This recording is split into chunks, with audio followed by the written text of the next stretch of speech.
A 3-year-old little girl disappeared right in front of her parents' eyes. No scream, no struggle, no witness, just a child who seemed to vanish into thin air. On the night of May 3rd, 2007, Madeleine McCann was sleeping peacefully in her bed while her parents had dinner just a short distance away. When her mother returned only moments later, the bedroom was silent. The twins were still asleep, but Madeleine's bed was empty. Within hours, police flooded the resort. The media arrived from around the world. Millions of dollars were spent. Thousands of leads were investigated. And yet, nearly 2 decades later, no one knows exactly what happened to the little girl who vanished without a trace. Was she kidnapped? Did someone carefully plan everything? Or is there a darker truth that has remained hidden all these years? This is the chilling mystery of Madeleine McCann, one of the most haunting missing child cases in history. For Kate and Jerry McCann, May 3rd, 2007, was supposed to be just another peaceful vacation night. The McCann family had traveled from England to the beautiful coastal town of Praia da Luz, Portugal, hoping to spend a relaxing holiday with friends and family. The resort looked like the perfect place for young children. Quiet streets, luxury apartments, families enjoying warm summer evenings. There was no reason to believe that this vacation would soon become one of the biggest criminal investigations in modern history. That evening, after putting their 3 children to bed, Kate and Jerry joined their friends for dinner at a nearby tapas restaurant. The restaurant was only a short walk away from their apartment. The group had agreed on a simple routine. Every few minutes, one of the adults would walk back and check on all the sleeping children. It was a plan they had followed before. And until that night, it had worked perfectly. Around 9 p.m., Jerry McCann quietly entered the apartment. The twins were sleeping peacefully. Madeleine also appeared to be asleep. Everything looked completely normal. He closed the door and returned to dinner. No one at the table could have imagined that those few minutes would change their lives forever. About an hour later, Kate decided it was her turn to check on the children. She walked toward apartment 5A, expecting another routine visit. But the moment she stepped inside, something felt terribly wrong. The nightmare begins. Kate slowly opened the apartment door. Everything was silent. The twins were still sleeping peacefully in their cribs. For a brief moment, it looked like nothing had changed. Then, a cool breeze brushed across the room. Kate immediately noticed something unusual. The bedroom door wasn't in the same position she remembered. As she stepped closer, she froze. Madeleine's bed was empty. At first, she thought her daughter had climbed out of bed and was hiding somewhere inside the apartment. Madeleine, no answer. She checked behind the curtains. Nothing. She looked inside the bathroom. Nothing. She searched every corner of the apartment. But Madeleine was gone. Then Kate noticed that the bedroom window appeared to be open. In that instant, her heart sank. She ran out of the apartment, screaming the words that would soon be heard around the world. They've taken her. They've taken Madeleine. Within seconds, the peaceful holiday resort turned into complete chaos. Friends rushed toward the apartment. Guests came out of their rooms. Resort staff began searching every hallway, staircase, and nearby street. Police were called immediately. As the hours passed, dozens of officers searched the resort. Flashlights swept across gardens, rooftops, empty buildings, and nearby beaches. Everyone hoped the little girl had simply wandered away. But as midnight came and went, there was still no sign of Madeleine. By sunrise, the case had already become one of the biggest missing child investigations Portugal had ever seen. Search dogs arrived. Roads were monitored. Border alerts were issued. Airports and ports were notified. Volunteers searched fields, cliffs, forests, and abandoned buildings. Every passing hour made one terrifying possibility feel more real. If someone had kidnapped Madeleine, they now had a massive head start. And with every minute that passed, the chances of finding her alive became smaller. But investigators had no idea that the biggest twists in this case were still waiting to come. Hashtag part 3, the first clues, and the first mistakes. As the sun rose over Praia da Luz, the search for Madeleine McCann entered a new phase. This was no longer considered the case of a child who had simply wandered away. Investigators began treating it as a possible abduction. But there was one major problem. There was almost no physical evidence. No fingerprints that clearly identified a suspect. No surveillance cameras capturing the moment. No reliable eyewitness who actually saw Madeleine being taken. It was as if the little girl had simply vanished. Still, police refused to give up. They began questioning everyone who had been near the resort that night. Guests, employees, local residents, tourists. Every person became a possible witness. Then, one statement caught investigators' attention. A man reported seeing someone carrying a small child through the streets around the same time Madeleine disappeared. The child appeared to be asleep. The man carrying her walked quickly into the darkness, before disappearing from sight. At first, police believed this could be the kidnapper. A massive search was launched to identify him. Newspapers across Europe published sketches.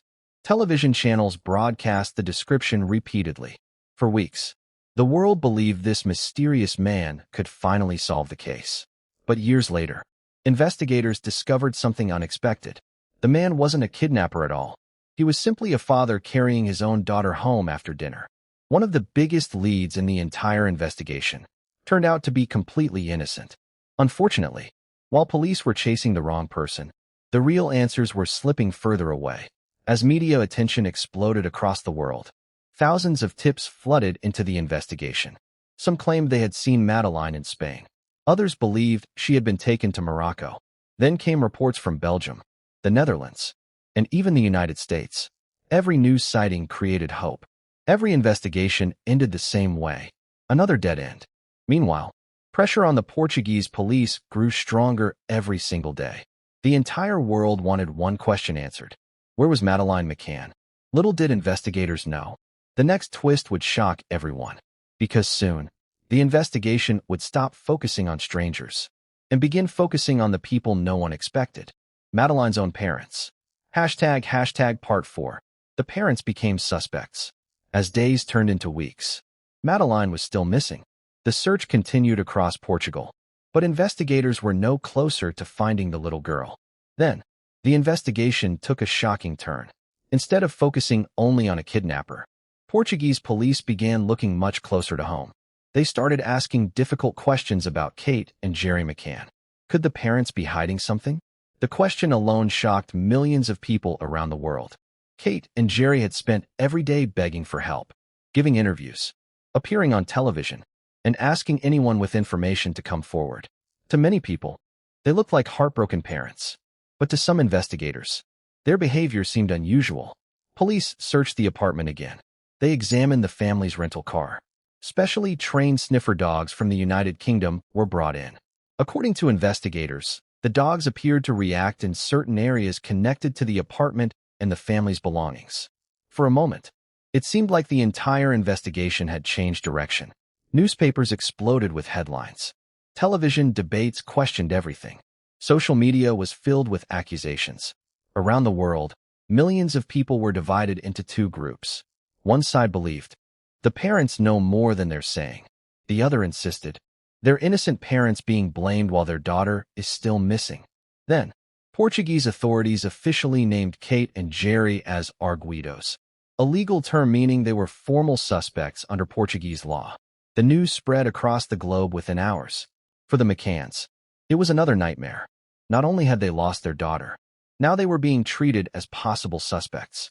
But despite months of questioning, searches, and forensic testing, police could not find enough evidence to charge either parent with a crime. Eventually, their suspect status was lifted. No charges were ever filed against them.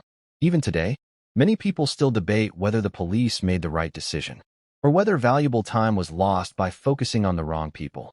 While the world argued about the parents, the real person responsible, if there was one, could have been getting further away with every passing year. And then, more than a decade after Madeleine disappeared, a new name entered the investigation.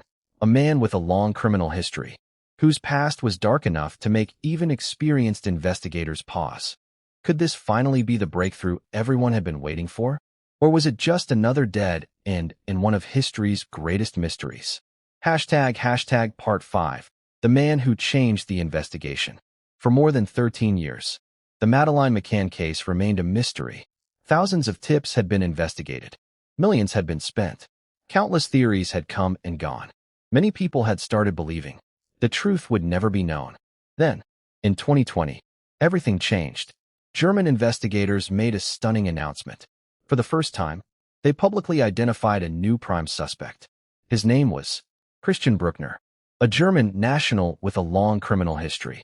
According to investigators, Brueckner had lived in the Algarve region of Portugal around the time Madeleine disappeared. Even more disturbing, cell phone records allegedly placed him near Praia da Luz on the very night Madeleine vanished. Police also discovered that shortly after Madeleine disappeared, a vehicle linked to Brueckner had been transferred into another person's name. To investigators, that raised serious questions. Was it simply a coincidence? Or was someone trying to cover their tracks? As detectives dug deeper into his past, the picture became even darker. Brueckner had previously been convicted of serious violent crimes, including sexual offenses against women and children. He had also spent years moving through different countries, often living a secretive lifestyle. Then came another shocking claim. German prosecutors announced that they believed Madeleine McCann was no longer alive. The statement stunned the world. For years, people had hoped she might still be alive somewhere. Now, investigators were saying they believed the case had a tragic ending. But there was one major problem. Despite years of investigation, no body had been found, no murder weapon had been recovered, and no direct forensic evidence had publicly linked Brueckner to Madeleine's disappearance. He has repeatedly denied any involvement. And as of today, he has not been convicted of Madeleine McCann's disappearance. That left the world asking the same question once again. If investigators believe they have the right man, why hasn't anyone been charged? Is there evidence the public has never seen? Or is one crucial piece of the puzzle still missing? After nearly 2 decades, the mystery remains unsolved. But the story doesn't end there. Hashtag final part. A mystery that still haunts the world. Nearly 2 decades have passed. Yet one question remains unanswered. What really happened to Madeleine McCann? Over the years, investigators have examined countless possibilities. The first theory was that Madeleine was kidnapped by a stranger.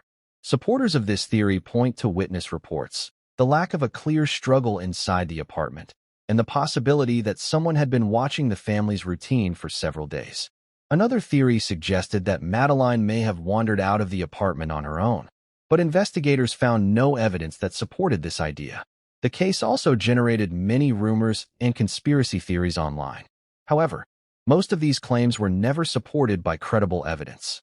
Despite thousands of interviews, international investigations, searches across multiple countries, and millions spent trying to solve the mystery, no one has been convicted for Madeleine McCann's disappearance. Even today, police in several countries continue to review evidence whenever new information is received. For Kate and Jerry McCann, the search has never truly ended. Year after year, they have continued to mark Madeleine's birthday, hoping that one day, the truth will finally come to light. Whether that day ever comes, no one knows. But one thing is certain. On the night of May 3, 2007, a 3-year-old little girl disappeared, and the world has never forgotten her. Some mysteries fade with time. This one only became darker. So what do you think happened to Madeleine McCann? Do you believe she was kidnapped? Or do you think there's another explanation that investigators still haven't uncovered? Share your thoughts in the comments below.